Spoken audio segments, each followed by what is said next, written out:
우리에게 주시는 하나님의 말씀은 말라기 2장 17절의 말씀입니다.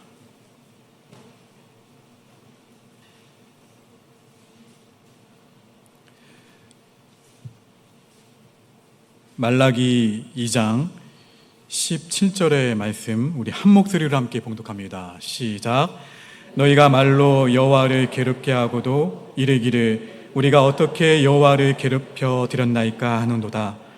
이는 너희가 말하기를 모든 악을 행하는 자는 여호와의 눈에 좋게 보이며 그에게 기쁨이 된다 하며 또 말하기를 정의의 하나님이 어디 계시냐 함이니라. 아멘. 이 시간 일 여신도에 나오셔서 하나님께 찬양으로 영광 돌리겠습니다.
할렐루야.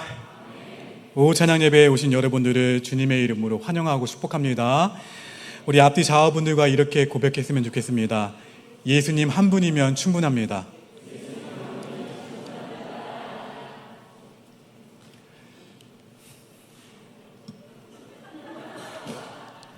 왜 부끄러워하세요? 고백한 대로 하시는 하나님 믿으시기 바랍니다. 자, 하나님이 내가 너희를 사랑하였노라 말씀하시자 이스라엘 백성들은 무엇이 사랑이냐고 따집니다. 누구의 모습입니까? 내 모습입니까? 이스라엘의 모습이기도 했어요. 반복됩니다. 계속. 사실 천지 창조부터 예수 그리스도의 탄생까지 하나님의 마음은 이러한 이스라엘 백성들의 배신, 이러한 이스라엘 백성들의 이런 반문, 이런 것 때문에 하나님의 마음은 상처투성이가 되셨어요. 왜 인내하셨을까요? 왜 기다리셨을까요? 이런 이스라엘을 하나님께 책망하시자 또 뭐라고 하냐면 이스라엘은요, 우리가 언제 그런 행동을 했습니까? 되묻습니다. 오늘 본문에서 이스라엘 백성은 여호와를 괴롭게 하고도 우리가 어떻게 여호와를 괴롭혀 드렸나이까 반문하는 모습이 나와요. 하나님이 우리를 사랑하신다고 말씀하시는데 왜 현실은 이렇습니까? 하나님이 나를 사랑하신다고 하시는데 왜 이 현실은 달라지지 않습니까? 하나님께 실망감을 드러내는 장면이 오늘 본문의 말씀이에요. 다시 한번 본문 말씀을 읽겠습니다. 너희가 말로 시작.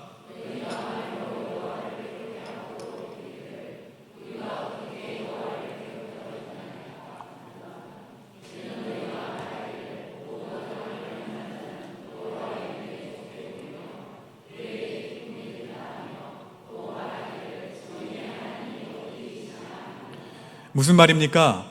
정의의 하나님은 어디 계십니까?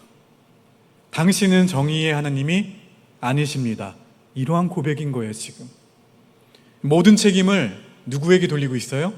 하나님에게 돌리고 있어요. 자세히 살펴보면 그들의 잘못으로 인해 일어난 일들인데도 불구하고 모든 책임을 하나님께 전가합니다. 왜 이러한 일이 일어났을까요? 저와 같았던 그 당시 제사장들이 여호와의 지식을 버렸어요. 백성들이 율법을 버렸기 때문에 일어난 거예요. 이스라엘 백성들은 영적으로 무지했습니다. 그래서 우상 숭배를 했어요. 그리고 잘못된 예배를 드리고 금하셨던 이방 여인과 결혼도 했어요. 이와 같은 타락은 어디에서 비롯되냐면 영적인 무지에서 비롯됩니다. 하나님이 누구신지 모르기 때문에 영적으로 타락하는 거예요. 하나님이 어떠한 분이신지 알지 못하면 내 마음대로 행동하게 되어 있어요. 또 하나님을 안다고 해도 잘못 알면 영적으로 타락하게 되어 있어요. 호세아 선지자는 이스라엘이 망한 원인에 대해서 이렇게 말했죠. 호세아 4장 6절 말씀 읽어봅니다. 시작. 내 백성이 지식이 없으므로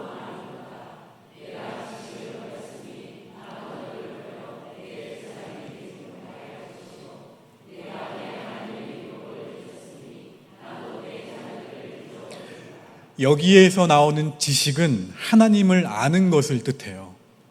이스라엘은 하나님을 아는 지식이 없어서 멸망했어요. 이전에는 하나님을 알았지만 하나님을 잊어버려 망했습니다.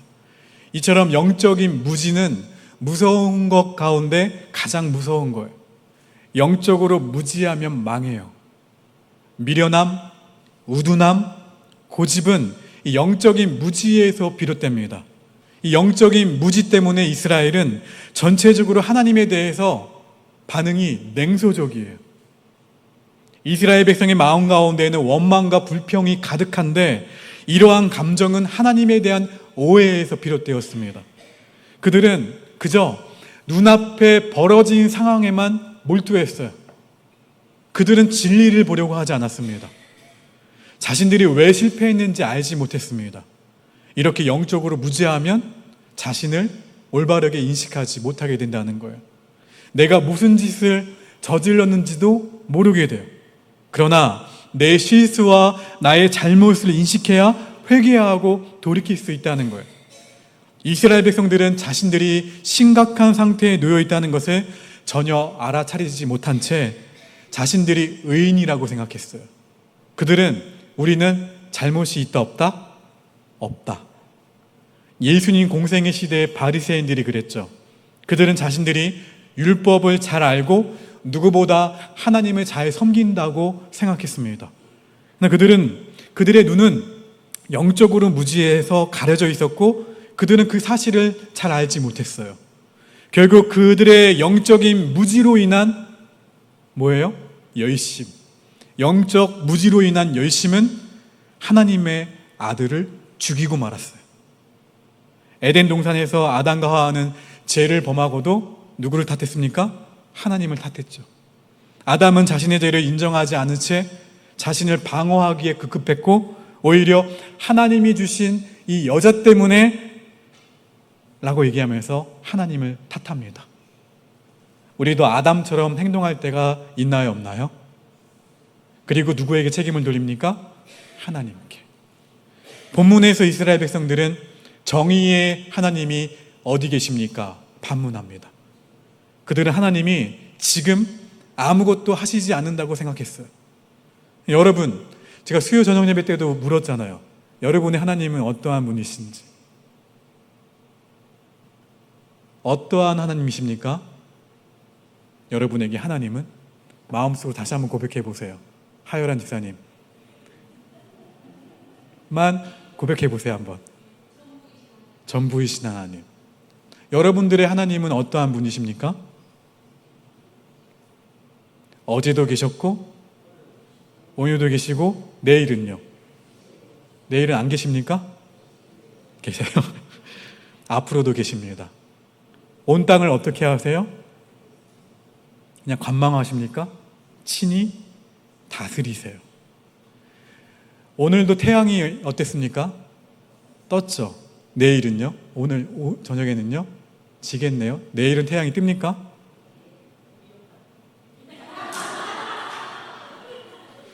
네, 우리는 왜 태양이 뜨고 지는 것은 당연하다고 생각하면서 하나님에 대해서는 왜 의심하나요? 이 모든 것을 주관하시는 분 누구세요? 하나님이세요. 하나님의 통치 바깥에서 일어나는 일은 아무것도 없어요. 우리는 이것을 믿어야 됩니다. 오늘도 하나님의 정의는 강물같이, 하나님의 공의는 마르지 않는 강같이 흐릅니다. 그러므로 답답해하지 말아야 돼요. 불안해하지 말아야 됩니다. 억울해하지 말아야 돼요. 하나님의 심판의 칼은 무디지 않아요. 하나님은 게으르지도 않으세요. 오늘도 이 세상을 움직이시는 분이 하나님이세요. 세상은요, 악인을 통해 힘센 자를 통해 움직이는 것이 아니에요. 의연하게 그래서 역사를 바라볼 필요가 있습니다. 여러분, 하나님은 악을 미워하시죠. 선을 사랑하시고 악을 심판하십니다. 그래서 하나님에 대한 무지가 있다면 이 무지는 타락을 계속해서 가속화시켜요. 내가 무슨 죄를 짓고 있는지 알지 못하는 것, 나의 상태가 어떠한지 알지 못하고 남 탓만 하는 것이 문제라는 거예요. 그러나 고백할까요? 저를 따라서 내 문제입니다. 예전에 한번 이런 구호가 유행했던 적 있죠? 내 탓이요. 그렇죠? 내 문제입니다. 내 문제입니다 라고 자신의 문제를 인정하는 순간 모든 것이 해결돼요. 할렐루야. 그때부터 답을 찾아갈 수 있다는 거예요. 롯의 가정은 어땠나요? 롯은 죄가 만연해 있는 소돔에 살았습니다. 그는 하나님의 사람이었지만 이러한 사실을 전혀 알지 못했어요. 내가 어느 정도 무너졌는지 알지 못했어요. 영적으로 무지했던 거예요. 롯은 불이 내리고 있음에도 불구하고 미련이 남아서 소돔 땅을 떠나는 것을 너무나도 아쉬워했어요. 정말 아쉬워했던 롯의 부인은요, 뒤를 돌아보지 말라 했는데 그 소돔 땅을 돌아보다가 소금 기둥이 되어버렸어요. 롯은 하나님의 자녀이었지만 하나님의 자녀답지 않았다는 거예요. 하나님의 자녀가 타락하면 이렇게 됩니다. 여러분, 신앙은요, 영적인 무지에서 깨어나는 것이 신앙이에요. 이 영적의 무지의 안개를 걷어내는 것이 신앙이에요. 신앙. 안개가 자욱하면 아무것도 보이지 않아요. 결국에는 부딪히기도 하고 넘어지기도 하면서 사고가 일어날 수밖에 없어요. 아브라함은요, 하나님의 부르심을 받고 나서 우상을 만들어 파는 아버지의 집을 어떻게 했습니까? 떠나요. 아브라함은 하나님의 부르심을 받았지만 되게 연약한 사람이었죠. 하나님에 대한 지식이 부족해서 정말 수많은 실수를 저질렀습니다. 하나님의 약속을 믿지 못해서 하나님의 때를 기다리지 못했어요. 불안해했죠. 그래서 아브라함은 하나님의 방법이 아니라 자기 방법을 추구합니다. 누구를 몰라서 그런 거예요? 하나님을 잘 알지 못해서 그런 거예요. 여러분, 하나님 되심을 분명히 안다면 하나님이 하나님의 때에 약속하신 것을 반드시 이루실 것을 믿고 기다려야 될 줄로 믿습니다. 시간이 흐르면서 아브라함은 이것을 알았어요. 아, 내가 믿고 있는 이 하나님은 분명 나에게 좋은 것을 주시는구나. 그 절정의 창세기 22장의 사건이 나옵니다. 아브라함이 독자 이삭을 하나님께 바친 거예요. 영적 무지의 안개가 어떻게 된 거예요? 거쳤어요. 하나님의 하나님 되심을 정확하게 알게 되자 아브라함은 하나님의 말씀에 절대적으로 순종하는 거룩한 소명자여 복의 근원이 되었습니다. 여러분, 세상의 모든 지식을 갖추고 있어도 하나님을 모른다면 그 사람은 영적인 무지 가운데 사는 사람이에요. 이러한 사람은 세상의 지식으로 하나님을 대적하게 되어 있습니다. 판단해요. 우리 잠언 1장 7절 말씀 화면을 보고 읽겠습니다. 시작.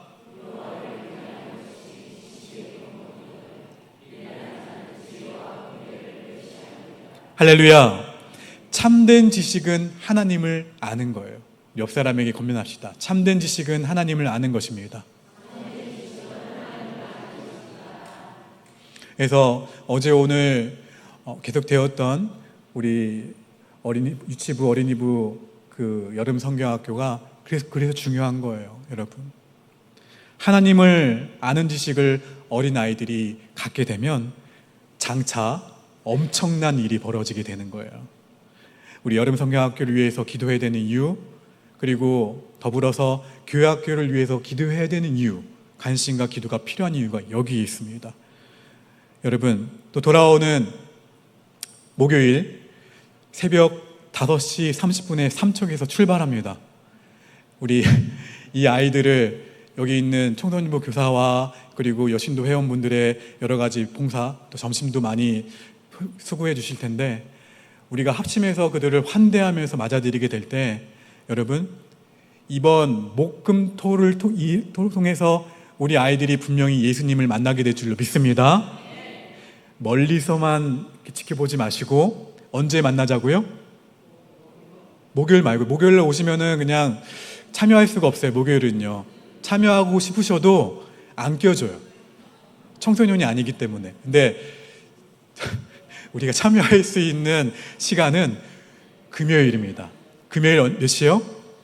8시 이 자리. 오셨을 때 찬양 인도하시는 목사님이 막 뛰자고 했을 때 누구보다도 높이 뛰셔야 돼요. 그렇죠? 우리 옥복교회 교우분들은 열정적으로 다혜처럼 춤을 추게 될 것입니다. 우리가 어린 아이들을 이때 보면은 아이들도 열심히 하나님을 찬양할 거예요. 함께 우리 교우분들이 그렇게 찬양하고 예배 드린다면 우리 모습을 통해서 더 주님을 만나게 될 줄을 믿습니다. 그래서 기도하셔야 돼요. 그 자리에 참여한 우리 아이들이 주님을 만나게 해달라고. 한 아이가 주님을 깊이 만나면 그 만난 아이를 통해서 가정이 변화가 돼요. 가정이 변화가 되면 거제 지역과 삼척 지역이 변화될 줄 믿습니다. 학교가 변화가 되는 거예요. 그 아이들 통해서. 학교가 변화가 되면 이미 게임 끝이에요. 그렇죠? 그 아이들을 통해서 예수 그리스도를 구주로 고백하는 그 아이들을 통해서 하나님이 원대하신 꿈을 펼쳐나가실 거예요. 여러분, 하나님을 아는 지식 위에 세상의 지식이 쌓일 때 그 지식을 통해서 놀라운 일이 벌어지게 되는 거예요. 그러나 세상의 모든 지식을 가졌다고 해도 하나님을 아는 지식이 없다면 세상의 모든 지식은 아무 소용이 없습니다. 하나님에 대한 무지는 자신에 대한 무지로 이어지게 되어 있어요. 하나님이 어떠한 분인지 모르면 내가 어떠한 사람인지 알지 못합니다. 세상의 지식은 허망해요. 채워도 허망해요.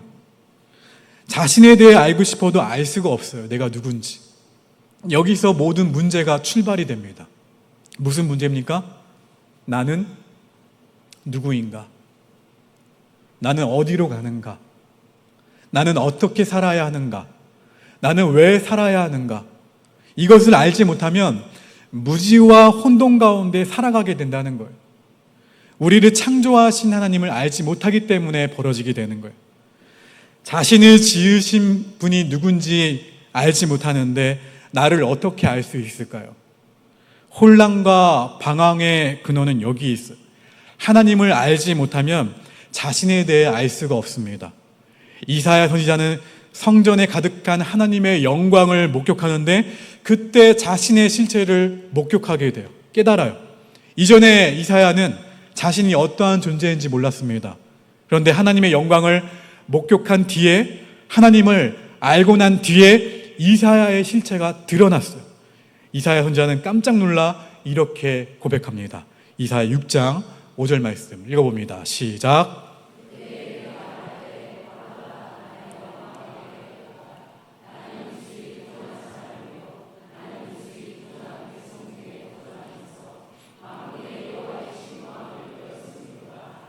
할렐루야. 예수님을 처음 만났을 때 베드로는 이렇게 고백을 하죠. 누가복음 5장 8절. 시몬 베드로가 이를 보고 예수의 무릎 아래에 엎드려 이르되 주여 나를 떠나소서. 나는 누구라고요? 죄인이로소이다. 내 실체가 드러났기 때문에 그래요. 주님을 만남으로 인해서. 하나님 앞에 설 수 없는 연약한 존재라는 것을 고백하는 거예요. 하나님을 아는 순간 내가 누구인지 알게 되면 영적인 무지에서 서서히 빠져나오게 되어 있어요. 내 실체를 정확히 알게 되고 나를 향한 하나님의 계획과 하나님의 부르심을 깨닫게 됩니다. 내 모습을 정확하게 바라볼 때 회개할 수 있어요. 하나님의 부르심을 받았을 때 모세는 하나님께 당신은 누구십니까? 라고 질문했어요. 모세의 질문 속에는 나는 내가 누구인지 모릅니다 라는 뜻이 담겨 있어요. 모세의 이러한 질문에 하나님은 이렇게 대답하셨죠. 출애굽기 3장 14절 말씀 읽어봅니다. 시작.